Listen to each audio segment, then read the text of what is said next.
3 children, ages 2 to 3, were burnt to death when their house in St. Andrew caught fire sometime between midnight on Friday. All children are related and include a set of twins. The fire department is investigating speculations that the fire was caused by a lit candle. Our reporter KIRK WRIGHT was on the scene and filed this report. Investigators from the fire department combed through burnt remains to come up with clues that might indicate the cause of the fire, which scorched 3 children at this house at 12 Booby Drive off Olympic Way in St. Andrew. The children, 2-year-old twin brothers and their 3-year-old cousin, who is also a twin, were found in a back bedroom. The 8x4 bedroom where the bodies were found also served as the family's kitchen. 2 other children who were burned, one seriously, are in hospital. They are siblings to the children who perished in the blaze. Reports are that the mother left her 3 children in the care of her 18-year-old daughter before going off to work at a fast food establishment in Crossroads. Further reports are that the 18-year-old then left the 3 children and also one of her own with her 13-year-old sister to attend a party at a Red Stripe on Spanish Town Road. ABENA Bailey, who was at the party with the 18-year-old, lives in the front of the house, which was burned to the ground.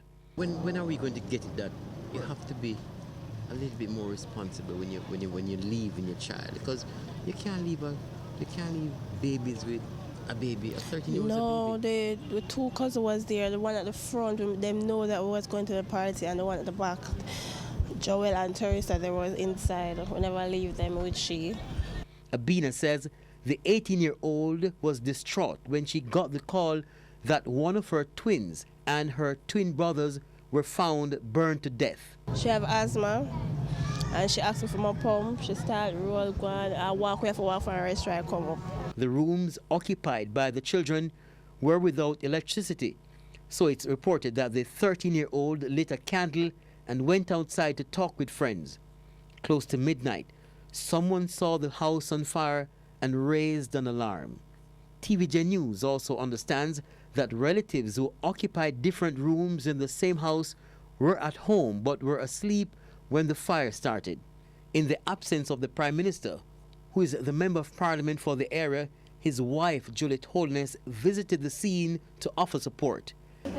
I think Jamaicans have to understand that in whatever way we can, we must always ensure there is somebody there to look out for the children. Somebody must always, an older person must always be there.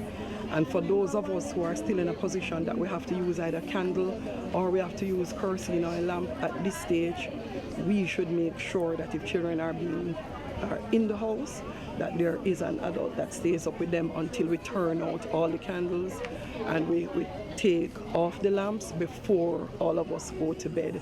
Kingston and St. Andrew Mayor DELROY Williams, who is also the council for the area, described the incident as unfortunate, especially since he had just started a program to help reduce incidents of a similar nature. Just this week, we came up with a decision to engage the Caribbean School of Architecture and other schools to get volunteers to assist us with doing an audit of buildings in key sections of the city to see if we can determine, the buildings that are, where you have substandard housing solutions and those that are at risk in terms of, fire and so forth. KIRK WRIGHT, TVJ News.